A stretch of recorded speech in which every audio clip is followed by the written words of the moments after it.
Hi guys, my name is Jakub and Happy New Year to you all. In this video, I aim to do a little updates on first video that I've done with this car where I called it Problems with my Audi TTS. I'll put a little link up there for you so you can watch that video if you haven't already. But I want to do this update as I've had a few things done with this car.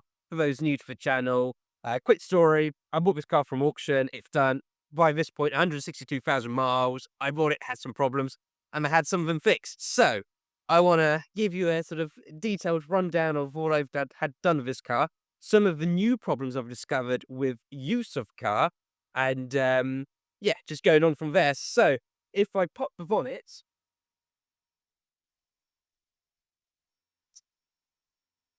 and let's have a look at this BC high mileage engine. So, as you might remember from the first video, one of the big problems, and it's a common one with these cars, these engines, is the PCV valve. Now, funnily enough, I said it was a problem in the video, but I didn't know how big of a problem it was. And when I took the car into my mechanics, he said that he literally couldn't undo the oil cap because of the suction that the PCV valve was sort of doing. Well, the failure of the PCV valve was doing. So, um, car's obviously off now, but that's been done. Now, for the parts, I've actually used a PCV Valve part. It's actually the only part of everything that I talk about that's not OEM. Reason being, this is actually the old part. I'll show you guys. This is the PCV. This is how it looks. Also covered, and it's probably got a blockage here, probably in the diaphragm system right here. And then this is the gasket that comes with it. These parts from Audi were about 130. From Febi, they were just under 80. I'll put an exact figure on the screen. So it was really worth doing. Quick, easy job. So if you've got a failed PCV valve, if you see any of the symptoms I described in the first video, get this done. So the PCV valve is one of those jobs that I have had done on the car. The job that I haven't yet had done with the car that I think I was crying about in the first video is the brake booster.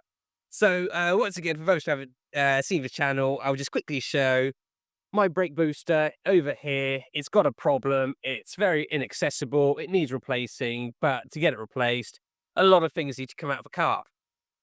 Now, my mechanic had a little theory, and the theory actually related to the PCV valve. So we thought we'd try that out before going ahead and doing the labor-intensive stuff. And the theory was in this. The PCV valve, without failing, it was all linked with the internal pressure of the engine. Now, because, as I said, I couldn't even take off the oil cap with the engine running, the pressure was so high in the system, there could have been a direct link between the failed PCV valve and the brake booster because it's all running on the same engine pressure. So we thought we'd get that part changed, and then we'd go on the brake booster, in the hopes that that itself might solve the issue, or that the high pressure might have just burst or pulled off one of the sort of linkages. Unfortunately, it's not. We've smoke tested it. The whole sort of system seems to be failing. I mean, it's sort of unilateral, suggesting that it's the diaphragm that's failed. So I've gone and ordered one of these. Now, in the first video, I think I might have said that I could buy these things on back order from Audi, £600. Brand new brake boosters from sort of not OEM spec providers were about 300, but they were also needed to be ordered from, I think it was Lithuania, and they're about £300. So I thought, you know what, let's get an OEM part, let's take a bit of a gamble, and let's buy a used part. So I ordered this on eBay. Let me see if I can take it out without damaging it. Ah,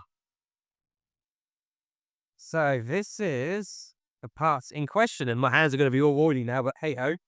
All for the video. This is the part. So as you can see here on the end, that sort of connects to the back of the pedal. This whole thing is the brake booster, and it's got the brake fluid reservoir in, along with all the electrics. Now, we'll see if we install the whole system or just use parts of it. That might not be needed.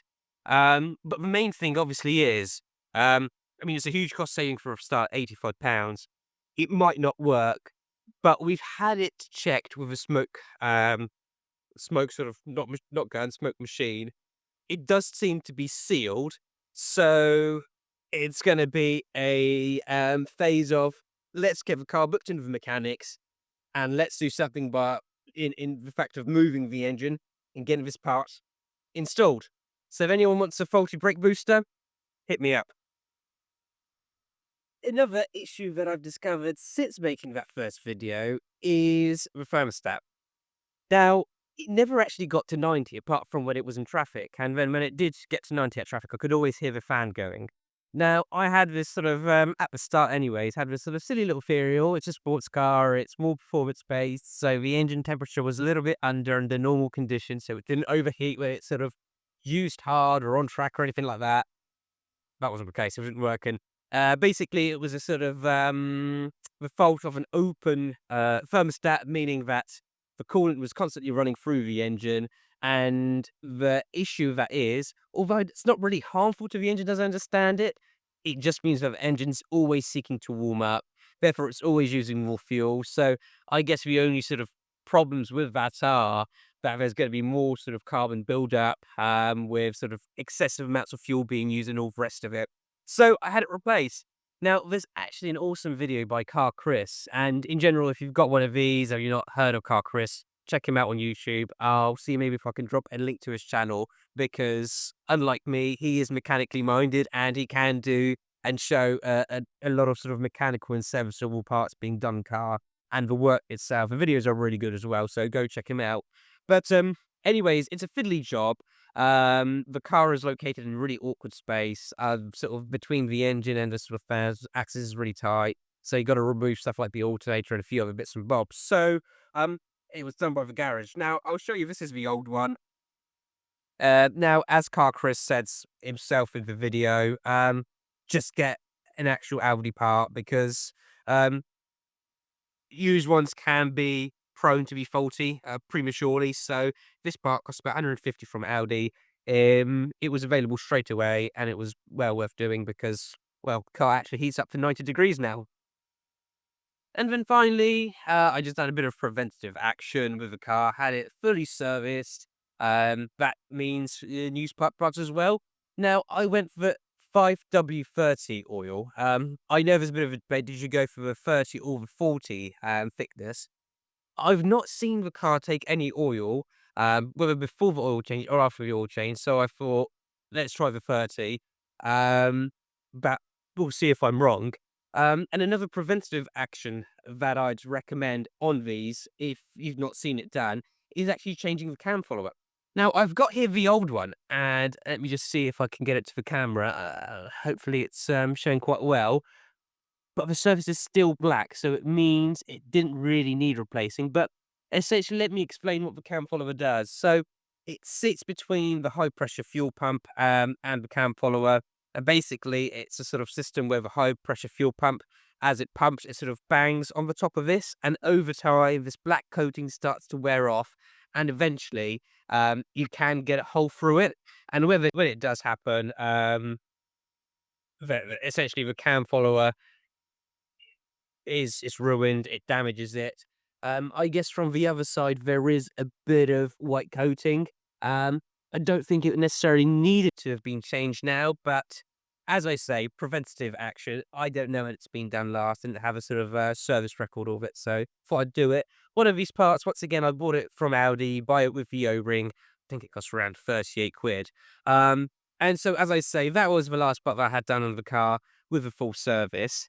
I'll give a full breakdown of the cost, but I just want to mention one little other niggle that I've noticed with the car, and for any of those who have Audi TTs or indeed the Magride system, on the, what is it, the offside rear suspension, whenever I go over bumps and I have the window lowered, I hear a rattly sort of chainy noise. Now, the car's been on the inspection ram. There's nothing loose. There's no signs of sort of excessive sort of wear on the bushes or any other sort of top mounts or any joints. Um, Apart from sort of obvious rust and whatnot that sort of comes with the usage of the car and the age of the car. But there's nothing to suggest that it needs replacing. But what I do notice is that when I turn the spork suspension on, which essentially firms the mag ride, um, that rattling nearly almost stops. So I'm wondering whether it's something inside the shock absorber system itself, something inside the magnetic suspension that is causing an issue. As I say, guys, do help me out with this one if you've had something similar. Do let me know, because I don't want to go around replacing the suspension on this car, because it is going to be hellishly expensive. So fingers crossed.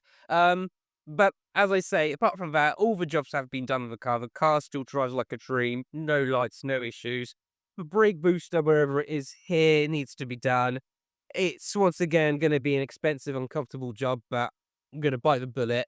So guys, I just quickly want to cover off the costs of all these parts and the labour involved as well, to give you a bit of an insight into how much money I've spent into maintenance of the car so far. So if we start with PCV Valve, the part cost, as mentioned, £82.25, and that was from Febby Bilstein, with £35 in labour. It's quite an accessible part. You literally got to lift the engine cover off and you can there see it. It's not a fiddly job, hence why the labour's not too bad. The second job that I mentioned, the brake booster, although it's not done, I'm going to include in this costing the £85 that I paid for the second-hand servo, and that came from a eBay VW Group Specialist breaker. The third part that I talked about was a thermostat, for which I paid for £56 for the part direct from AUDI. And on top of that came £17.28 in coolant, which is just advisable, as a lot of the water comes out anyways, and it's just a good opportunity to change that coolant water as well. The labour here is £150, which for the amount of fiddleness of the job, I think is a pretty good price. So that's a total of £223.28. The cam follower, once again, that part was sourced direct from AUDI. With the seal, cost me £48.40 with £35 in labour. Once again, it's a pretty easy job. It's pretty accessible. So that was a total of £83.40 to get that sorted. And then the full service. So here I used premium parts. The oil was 5W30, and if we count the oil filter, air filter and the false butt plugs, cost £145.65 in the parts itself, and £85 in labour, giving a total of £230.65. Now, for those who have the AUDI TTs, TTSs, TTRSs, let me know what you sort of think about the costs. Did I spend the right amounts? Did I pay too much, too little? Let me know how that sort of compares to what you've been paying for those serviceable items yourself. But for this essentially batch of work that I've outlined, I've spent a total of £739.58, which for a £3.5 car is a lot. But with that, I should also mention that on top, if we are to include it, I've had the car inspected twice by two different independent garages, just for to see if they can pick up any sort of faults or issues, and I paid £100 cumulatively for those two inspections. So we can include that, meaning £839.58 has been spent on maintenance of the car so far. But 2025, this is the year I take this car on track. So if you're interested to see that journey, stay posted. If you have liked this video, do give it a like, do comment any thoughts, any suggestions, any tips, and if I've not said it already, which I think I have, do subscribe to the channel. Thanks a lot for watching, guys. Take care.